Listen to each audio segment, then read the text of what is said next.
प्रिय भक्तगण, आज हम आपको एक कथा का श्रवण करा रही हूँ जो सुनने मात्र से आपके जीवन में सुख, संपत्ति और धन की वर्षा होगी। तो चलिए कथा को प्रारंभ करते हैं। माता पार्वती भगवान शिव से कहती है, प्रभु, मैंने देखा है कि पृथ्वी लोक में कुछ स्त्री और पुरुष अपने साथी के साथ प्यार और समर्पण से जीवन गुजारते हैं। अगर आप यह कहानी सुन रहे हैं तो पूरा सुनिए। इस कथा को आधा अधूरा छोड़कर जाने की गलती मत करिएगा, क्योंकि इस पवित्र कथा को पूरा सुनने से मनचाहा फल की प्राप्ति होगी। इसलिए इस कथा को पूरा सुने। आप शिव भक्त हैं तो भोलेनाथ का अनादर ना करें। कुछ स्त्री और पुरुष एक दूसरे के साथ रहकर अपनी खुशियां बांटते हैं, लेकिन कुछ सालों के बाद आपस में लड़ने लगते हैं। प्रभु, मैं यह जानना चाहती हूँ कि आने वाले जन्म में क्या होगा। फिर वह जोड़ी पति पत्नी के रूप में मिलेंगे कि नहीं, और साथ ही कुछ चर्चा भाग्य के बारे में भी करना चाहती हूँ कि जो कुछ भी भाग्य में नहीं होता, क्या वो किसी इंसान को मिल सकता है। भगवान शिव कहते हैं, पार्वती, मैं तुम्हारे मन की बात समझ गया। अब मैं तुम्हें एक छोटी सी कहानी सुनाऊंगा। इस कहानी को ध्यान से सुनो। इस कहानी को बड़े ही मन से सुनना, क्योंकि इस कहानी को सुनने से तुम्हें दो ज्ञान की बातें प्राप्त होंगी। पति और पत्नी का संबंध कितने जन्मों तक रहता है, और भाग्य में जो नहीं होता वो कभी नहीं मिलता। प्रिय श्रद्धालुगण, ये कहानी बहुत ही शिक्षाप्रद है, इसलिए कृपया ध्यान दें कि कहानी के आखिर तक जुड़े रहें, क्योंकि एक आधा सुना हुआ कहानी से सिर्फ आधा ज्ञान मिलता है जो हमारे जीवन में कभी भी उपयोगी नहीं होता। तो चलिए हम कहानी की शुरुआत करते हैं।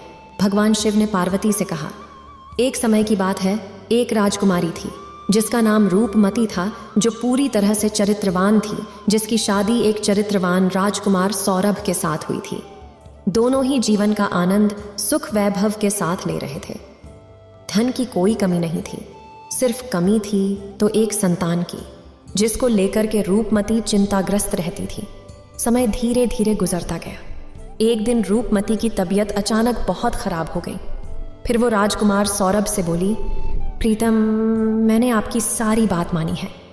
मैंने आपकी बहुत सेवा की है और पूजा भी की है, मगर मैं आपको एक खुशी पूरा नहीं कर सकती। वो है संतान को जन्म देने की खुशी।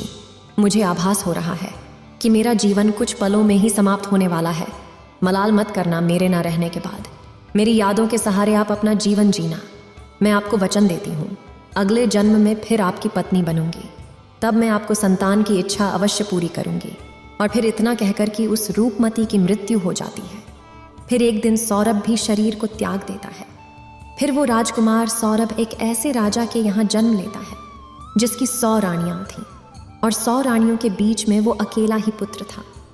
उधर वो राजकुमारी रूपमती भी एक ऐसे राजा के यहाँ जन्म लेती है जहाँ 100 रानियां थीं, और सब रानियों के बीच में केवल एक ही पुत्री थी। जिन्स राजा के पुत्र था। उस राजा के पास में एक बहुत ही अक्लमंद और वफादार तोता था। राजा उससे बहुत सारे मामलों में सलाह लिया करता था, और उसकी सलाह वो मानता भी था। बड़ी बड़ी मुश्किल समस्याओं में राजा तोते की सलाह अवश्य लेता था। एक दिन राजा ने उस तोते के पास गया और तोते से कहा, हे तोते, मैं तुम्हें एक बहुत बड़ी जिम्मेदारी सौंपता हूँ जो तुम्हें पूरी करनी है। तो तोता ने कहा, बोलो महाराज, मैं आपके लिए कुछ भी कर सकता हूँ। तो राजा ने कहा, है तोते, तुम तो जानते हो कि मेरा एक ही बेटा है, और मैं अपने बेटे के लिए कैसी बहू चाहता हूँ वह तुमको पता है। तुझे मेरे लिए ढूंढ करके वैसी ही बहू लानी है। राजा ने उस तोते को अपने मन की सारी बात बता दी, बहू कैसी चाहता है। फिर राजा की बात को सुनकर के वो तोता राजी हो गया, और फिर तोता ने राजा से कहा, महाराज, आप जिस तरह की राजकुमारी चाहते हैं, आपको जिस तरह की पसंद हो, आप एक पर्चा पे लिख करके और मेरे पैर में वो पर्चा बांध दो, और फिर आगे का काम आप मेरे ऊपर छोड़ दो। मैं वैसी ही राजकुमारी तलाश करके लाऊंगा जैसी राजकुमारी आप चाहते हैं। भगवान शिव बताते हैं कि पार्वती फिर तोते की बात सुनकर राजा ने एक पर्चा पर अपने पसंदीदा राजकुमारी के बारे में लिख दिया कि वह कैसी राजकुमारी चाहता है, और उस पर्चे को तोते के पैर में बांध दिया। अब तोता एक पड़ोसी देश में पहुंचा जहां बहुत तेज बरसात हो रही थी, इसलिए उसने एक जंगल में आश्रय लिया। वहां उसको एक पुराना खोखला पेड़ मिला, जहां उसने सोचा कि यह स्थान उसके आराम के लिए बहुत उपयुक्त होगा। जैसे ही तोता उस खोखले पेड़ में जाने के बारे में विचार किया, वहां से एक आवाज आई, तुम अंदर नहीं जा सकते। अगर तुम अंदर गए तो तुम अंधे हो जाओगे। फिर तोता ने इस डरावनी बात को सुनकर खोखले पेड़ में नहीं गया। और वहीं पर एक झूला जिसका एक तार टूटा हुआ था, वहां जाकर बैठ गया और वर्षा थमने का इंतजार करने लगा। बारिश बंद होने के बाद में उसी जगह एक मैना निकली और आकर तोते के पास बैठ गई। फिर दोनों बहुत देर तक बातें करते रहे। इस बीच तोते ने मैना को सारी बात बताई कि वो कहाँ जा रही है। फिर तोते की बात सुनकर के वो मैना कहने लगी, आज की हमारी मुलाकात बहुत ही अच्छी रही। और फिर वो तोते से आगे कहती है कि आप अपने मालिक के प्रति जीतने वफादार हैं। मैं भी अपने मालिक के प्रति उतनी ही वफादार हूँ। आप अपने राजा के बेटे के लिए एक ऐसी राजकुमारी की तलाश कर रहे हैं जो उसके अंदर सभी गुण हों।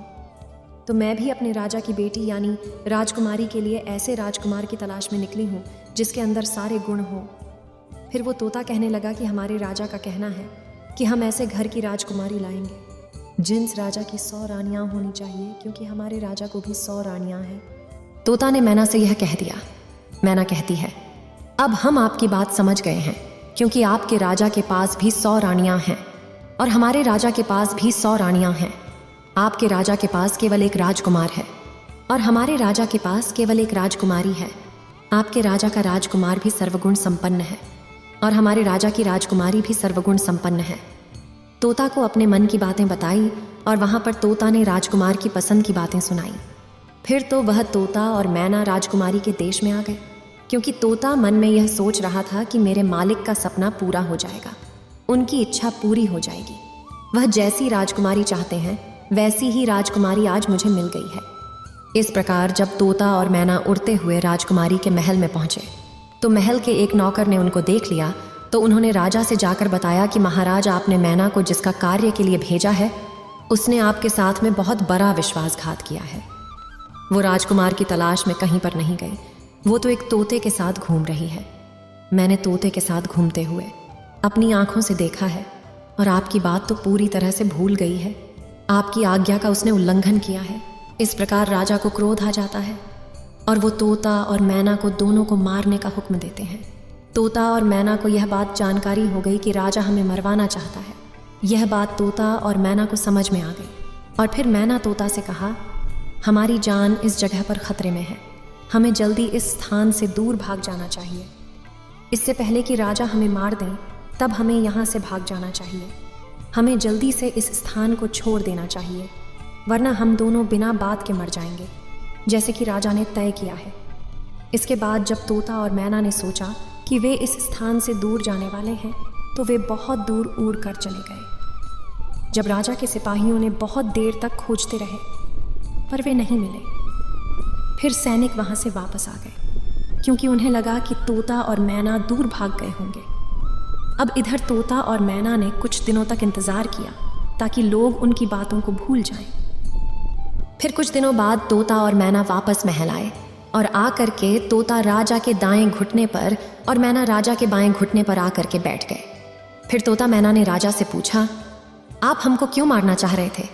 हम तो आपके वफादार हैं, आपके महल के नौकर हमसे जलते हैं, इसीलिए उन्होंने आपसे हमारी बुराई की। हम दोनों तोता और मैना बड़ी शान वाले उन राजाओं के नौकर हैं जो अक्लमंद भी है और अमीर भी हैं। हमने आपके साथ में हमेशा वफादारी की है। तोता और मैना अपने मन की बात बताते ही और कहते हैं कि दोनों राजाओं के यहाँ पर 100 रानियां हैं।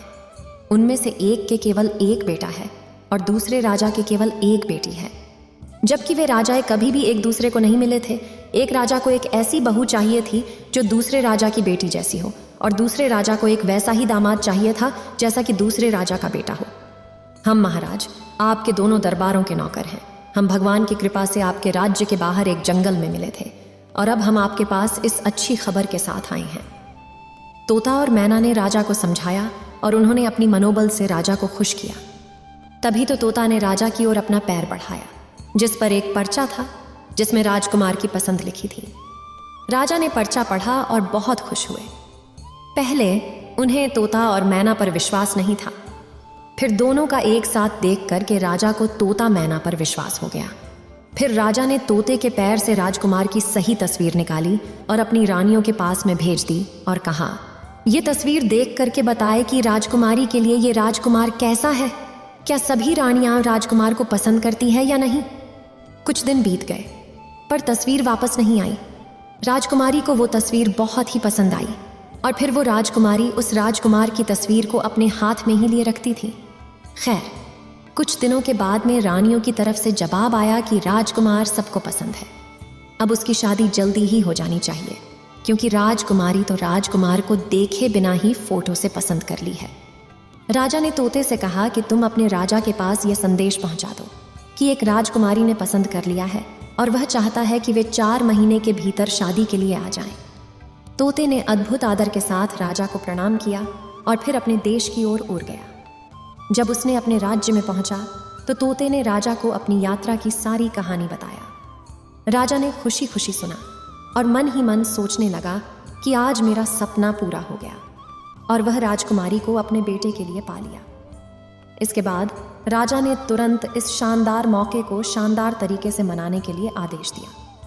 राजकुमार के लिए राजा ने सबसे उत्कृष्ट और विशेष कपड़े बनवाए, घोड़े के लिए शानदार आसन बनवाए गए और सिपाहियों के लिए नए और विशेष वेशभूषा बनवाई गई। बहुत सारे तरह की भेंटें जैसे अनमोल हीरे जवाहरात, बढ़िया कपड़े, मुश्किल से मिलने वाले फल, कीमती मसाले और बढ़िया किस्म के इत्र आदि इकट्ठा किए गए। हर चीज को याद करके राजा ने इकट्ठा किया। महीने जल्दी ही गुजर गए। इतनी तैयारियों में समय कब निकल गया पता ही नहीं चला। शादी की कुछ दिन पहले ही राजकुमार का पिता बीमार पड़ गया और वो मर गया। अब परिवार वालों के लिए यह एक बहुत ही बड़ा धक्का था। राजकुमार को अपना शादी टालना पड़ा, क्योंकि ऐसे समय पर शादी के लिए राजकुमार का जाना अपने पिता का अपमान जैसा करना दिख रहा था। फिर जैसे ही राजकुमार के पिता की मौत का अफसोस का समय बीता, फिर राजकुमार तोते के साथ में राजकुमारी के साथ में शादी करने के लिए निकल पड़ा। उधर राजकुमारी का राज्य कोई ज्यादा दूर नहीं था, इसीलिए राजकुमार तोते के साथ में बहुत जल्दी पहुंच गया और फिर राजकुमार ने अपना डेरा राजकुमारी के महल के पास वाले बगीचे में डाल दिए। अगर राजकुमार उस बगीचे में ना गया होता तो अच्छा होता, क्योंकि वहां उसका तोता मर गया। उस बगीचे के माली ने उस तोते को मार दिया, क्योंकि वो तोता एक खजूर पर बैठकर खजूर को तोड़ रहा था और राजकुमार की तरफ उस खजूर को फेंक रहा था।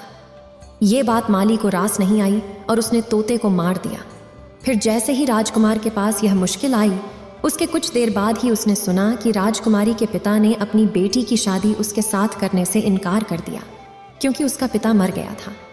अब बगीचे में डेरा डालने के कुछ दिन बाद ही राजकुमारी अपनी पालकी में बाहर जा रही थी तो इत्तेफाक से वही रास्ता उसके सामने आया जिस रास्ते पर वो बगीचा था।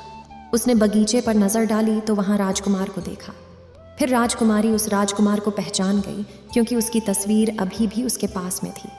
उसने उस समय तो कुछ नहीं कहा और अपनी पालकी ढोने वाले कारों को वापस चलने के लिए कहा, क्योंकि राजकुमारी को अपना प्रेमी मिल गया था। उसी समय उसको सब कुछ बहुत अच्छा लगने लगा। शाम को खाने के समय राजकुमारी ने अपने खाने में से आधा खाना खाया और बचा हुआ आधा खाना राजकुमार की तस्वीर के साथ में राजकुमार को भेज दिया। उसने अपनी नौकरानी से कहा कि वो राजकुमार से कहे कि वो उस खाने को खा ले और अगर वो ना खाए तो उसमें अपनी उंगली घुसा दे। नौकरानी ने वैसा ही किया। राजकुमार ने खाना नहीं खाया तो नौकरानी ने उसको खाने की प्लेट में उंगली घुसाने के लिए कहा। जब उसने प्लेट में रखे चावल में अपनी उंगली घुसाई, उसने सोचा कि राजकुमारी मुझसे प्यार करती है। ऐसा सोचकर वह अपने हाथ चावल में मिलाए और एक पत्र राजकुमारी के लिए लिखकर उसे नौकरानी के द्वारा भेज दिया। फिर जब राजकुमारी ने वो पत्र पढ़ा तो उसके मन में राजकुमार से मिलने की इच्छा उत्पन्न हुई। उसने रात को अपना घोड़ा तैयार करवाया और उस बगीचे की ओर चल पड़ी जहां पर राजकुमार ठहरा हुआ था। तभी राजकुमारी ने कहा, मैं तुमसे बहुत प्यार करती हूँ और इसीलिए मैं छिपकर तुम्हारे पास आई हूँ। मेरे पिता मुझे तुमसे शादी करने की इजाजत नहीं देंगे। चलो अपना घोड़ा तैयार करो और मुझे अपने साथ अपने राज्य ले चलो, जहां हमारा कोई कुछ नहीं बिगाड़ सकता।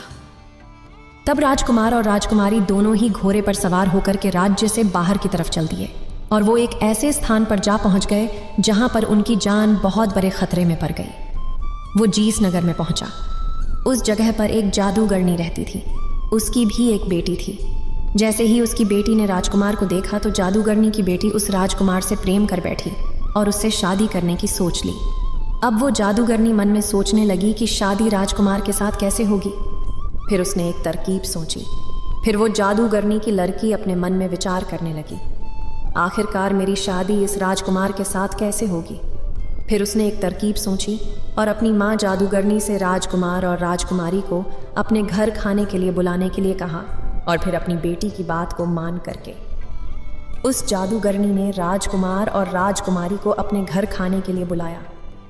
जब राजकुमार और राजकुमारी उस जादूगरनी के घर जाकर खाना खाने गए तो जादूगरनी ने राजकुमार को एक कमरे में बुलाया और उसके गले में एक लठ का फंदा डाल दिया।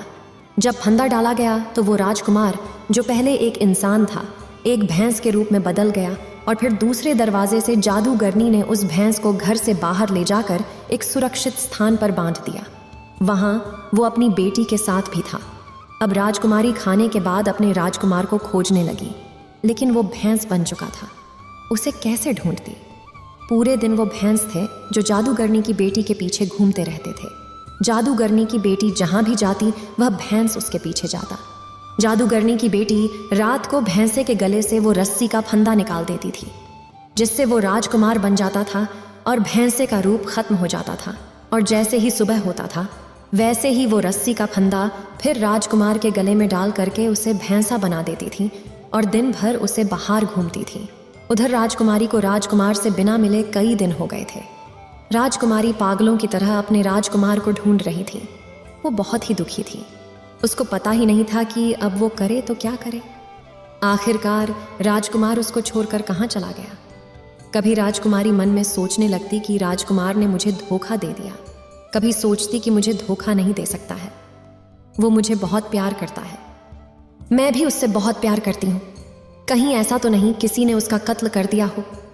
उस राजकुमारी ने एक आदमी का रूप धारण किया और उस नगर के राजा के पास गई और उससे अपने मन की बात कही। उधर राजा राजकुमारी की शक्ल, सूरत और बोलने के ढंग से बहुत ही प्रभावित हुआ। फिर राजा ने अपने दरबार में उस राजकुमारी को कोतवाल के पद पर नियुक्त कर दिया। जब वो राजकुमारी कोतवाल बन जाती है, क्योंकि कोतवाल का आना जाना बहुत सारे घरों में होता है, इसलिए उसे बहुत सारे घरों के अंदर बाहर के रहस्य मालूम होते हैं। इस प्रकार वो राजकुमारी कोतवाल बनकर राजा के यहाँ काम करने लगी। समय धीरे धीरे बीतता गया, कई साल बीत गए। फिर एक दिन राजा की मृत्यु हो जाती है। उधर सभी नगरवासी उस कोतवाल को राजा बना देते हैं, क्योंकि उस कोतवाल राजकुमारी का व्यवहार जनता के प्रति बहुत ही अच्छा था। फिर एक दिन उसी नगर से एक व्यक्ति एक भैंसा खरीदने के लिए उस राजा रूपी राजकुमारी के पास आया, तो राजा रूपी राजकुमारी ने उस व्यक्ति का भैंसा खरीद लिया। वो भैंसा बहुत ही काम का था। वो किसी भी खोई हुई चीज को सूंघ करके बता देता था। एक दिन अचानक वो भैंसा कहीं गुम हो गया। फिर तो राजा ने उस नगर में सूचना भिजवा दी कि इस नगर में जितने भी भैंसे हो सबको यहाँ पर इकट्ठा किया जाए।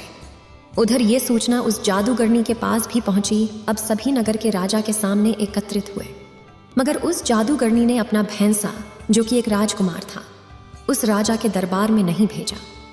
फिर जब सैनिकों ने राजा रूपी राजकुमारी को जादूगरनी के द्वारा अपना भैंसा नहीं भेजने की बात बताई, तो राजा रूपी राजकुमारी एकदम से भड़क गई और उसने जादूगरनी सहित उस भैंसे को जबरदस्ती बुलवाया।